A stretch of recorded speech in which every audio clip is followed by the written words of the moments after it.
नमस्कार. अवतीभोवतीमध्ये आपलं स्वागत आहे.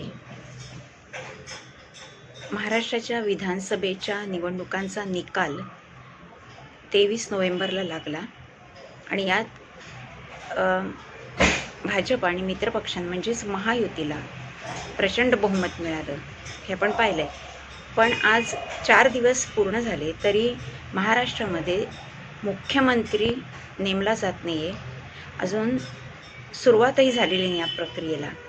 त्याच्यामुळे अनेक तर्कवितर्कांना उधाण आलेलं आहे. अनेक प्रकारच्या अफवा या प्रसारमाध्यमातून म्हणजे सोशल मीडियामधून येताना आपल्याला दिसत आहेत. आणि त्यामध्ये काही न्यूज चॅनल असे आहेत की बहुतेक ज्यांना विरोधकांकडून काहीतरी दाणापाणी मिळते ते तर अतिशय वेगवेगळ्या प्रतिक्रिया किंवा बातम्यांचा भडीमार नुसता करत आहेत. काही जणांच्या मते जेव्हा शिंदेसाहेबांनी काल मुख्यमंत्रीपदाचा राजीनामा दिला, कारण आता त्या विधानसभेची मुदत संपली, त्यामुळे नियमाप्रमाणे त्यांना विधानसभा विसर्जित करावीच लागते. जरी ते पुन्हा मुख्यमंत्री होणार असते तरीसुद्धा या फॉर्मॅलिटीज त्यांना पूर्ण कराव्या लागतात. त्याप्रमाणे त्यांनी काल राज्यपालांना आपला राजीनामा सादर केला. काळजीवाहू सरकार म्हणून पुन्हा त्यांना मुख्यमंत्रीपदाचा कार्यभार सांभाळण्याची विनंती अर्थातच केली गेली आहे आणि ते कार्यभार सांभाळतही आहेत.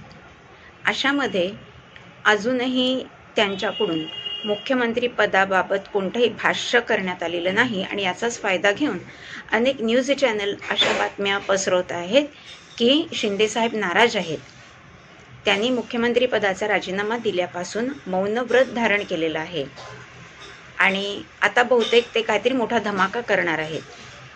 असंही काही चॅनलनी सांगितलं की ते नाराज आहेत, त्यांना मुख्यमंत्रीपद बहुतेक दिलं जात नाही आहे आणि त्यामुळेच ते गप्प बसलेले आहेत.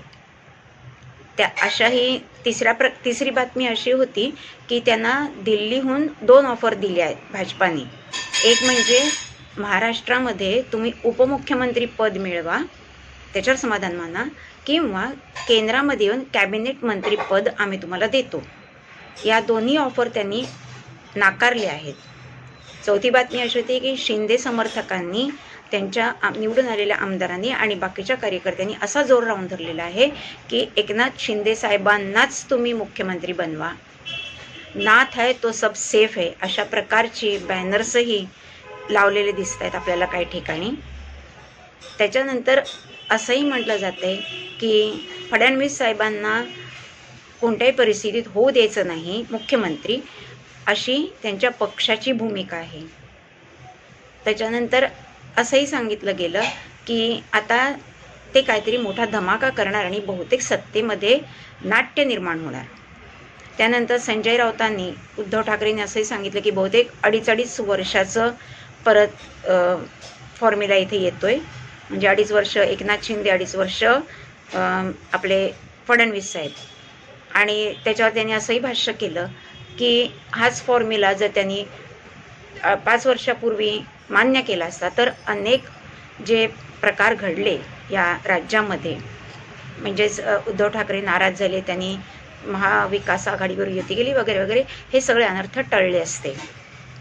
त्याच्यानंतर संजय राऊतांनी याच्यापुढे जाऊन आणखी असंही विधान केलं की जर भाजपाला आणि फडणवीसांना शिंदे यांना मुख्यमंत्री करायचं नसेल तर ते पक्ष फोडू शकतात. तुम्हाला माहितीच आहे ते पक्ष फोडण्यात एक्सपर्ट आहेत.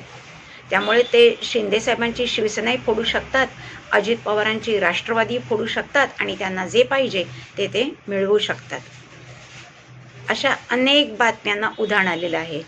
आणि शिंदेसाहेबांनी आज पत्रकार परिषद ठाण्याला त्यांच्या निवासस्थानी घेण्याचं ठरवल्यानंतरसुद्धा तिथे जे वार्तांकन करायला गेले होते काही वृत्तवाहिन्यांचे प्रतिनिधी, त्यांनाही सारखं विचारणा करण्यात येत होती की नेमकं त्यांनी वर्षा बंगल्यावर का नाही घेतली ही परिषद, त्यांच्या स्वतःच्या घरातून का करतायत, म्हणजे त्यांना काही वेगळं त्याच्यातून सूचित करायचं आहे का, त्यांची नाराजी त्याने व्यक्त करायची आहे का.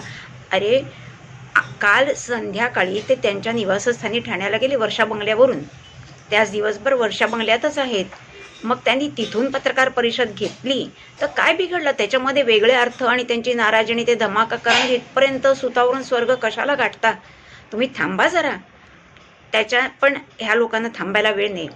आणि 3 वाजता ही पत्रकार परिषद होणार होती, पण शिंदेसाहेब जवळजवळ 4च्या पुढे म्हणजे 4 सव्वा 4च्याही पुढे त्यांच्या पहिल्या मजल्यावरनं खालती तळमजल्याला हॉलमध्ये पत्रकार परिषदेसाठी आले आणि अवघ्या 4 मिनिटात त्यांनी पत्रकार परिषद गुंडाळली आणि त्याच्यात त्यांनी स्पष्ट सांगितलं की मीडियामध्ये ज्या उलटसुलट बातम्या येत आहेत या सत्ता स्थापनेवरून किंवा माझ्याबद्दल मी नाराज आहे, मला मुख्यमंत्री व्हायचं आहे, मी अडवून धरले, याचं निराकरण करण्यासाठी मी पत्रकार परिषद घेत आहे. त्यांनी एवढंही सांगितलं की माझ्यातर्फे सत्ता स्थापनेमध्ये कोणताही अडथळा अडचण नाही.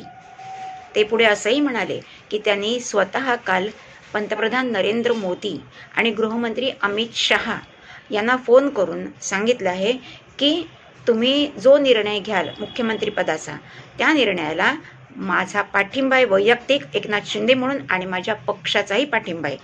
तुमच्या मनामध्ये असा कोणताही किंतु यायला नको की माझ्याकडून तुम्हाला काही अडचण निर्माण होईल किंवा मी कशासाठी तरी हटून बसेल. जर तुम्ही मला एकेकाळी मदत केलेली आहेत तर आता माझा तसा प्रश्नच नाही आहे. तुम्ही मला देशाची राज्याची सेवा करायची संधी 2.5 वर्ष दिली आणि ती मी चांगल्या प्रकारे केली, याचं मला समाधान आहे आणि त्यामुळे तुम्ही जो निर्णय घ्याल तो मला मान्य आहे.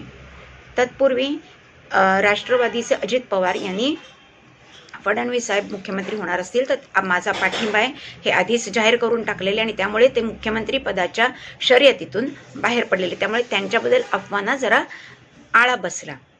आणि त्यानंतर शिंदे साहेबांनी असंही सांगितलं की उद्या शिंदे साहेब, शिवसेनेचे एकनाथ शिंदे, भाजपाचे आपले फडणवीस साहेब, देवेंद्र फडणवीस आणि राष्ट्रवादीचे अजित पवार या तिघांनाही अमित शहा यांनी दिल्लीत बोलवले आहे आणि तिकडे त्यांची चर्चा होऊन एकमताने हा मुख्यमंत्री पदाचा निर्णय घेतला जाईल. त्यामुळे या सगळ्या अफवांना आता पूर्णविराम बसलेला आहे आणि त्यातून जे तर्क वितर्क केले जातात यातून एकच होते की सामान्य लोकांच्या मनात संभ्रम निर्माण होतो की आपण मतदान एवढ्या बहुसंख्येने केलं आणि आता परत हे खुर्चीसाठी जर नाटकं करत असतील तर मग आपलं मत फुकट नाही का गेलं? आपण हे कशाला केलं? शेवटी कोणी माणूस आला तरी सत्तेसाठी हटूनच बसतो. मग या राजकारणात अर्थ काय राहिला? या राज्यात अर्थ काय राहिला? एक वाईट चुकीचा संदेश ही प्रसारमाध्यमं जाणून बुजून जनतेमध्ये पसरवायचा प्रयत्न करत आहेत. तर आज शिंदे साहेबांनी पत्रकार परिषद घेऊन या सगळ्या चर्चांना पूर्णविराम त्यांच्यातर्फे दिलेला आहे आणि त्यांनी स्पष्ट शब्दात सांगितलं की ते नाराज नाहीत आणि मुख्यमंत्री त्यांना करा किंवा न करा, ते कोणालाही मुख्यमंत्री पद मिळू दे त्याचा त्यांना पाठिंबा आहे. त्यामुळे मला आता असं वाटतं की भाजपाचा जो पूर्वीपासून फॉर्म्युला आहे की ज्या पक्षाचे आमदार जास्त त्या पक्षाचा मुख्यमंत्री, या न्यायाने भाजपाचे 125 अधिक 15 उमेदवार हे शिंदेसाहेबांच्या शिवसेनेच्या तिकिटावर निवडून आले आणि 10 उमेदवार अजित पवार यांच्या राष्ट्रवादीच्या तिकिटावरून निवडून आले, असे 25 म्हणजे 150 आमदार भाजपाने स्वबळावर निवडून आणलेले आहेत आणि त्यामुळे त्यांचाच पक्ष हा सिंगल लार्जेस्ट पार्टी आहे आणि त्यामुळे त्यांच्याच पक्षाचा मुख्यमंत्री झाला पाहिजे अशी त्यांच्याही पक्षाच्या नेत्यांची, कार्यकर्त्यांची आणि सामान्य जणांची इच्छा आहे आणि तसंच होण्याचा मार्ग आता मोकळा झालेला आहे. आणि त्यामुळेच उद्या सगळ्यांचं लक्ष आहे की कोण मुख्यमंत्री होत आहे.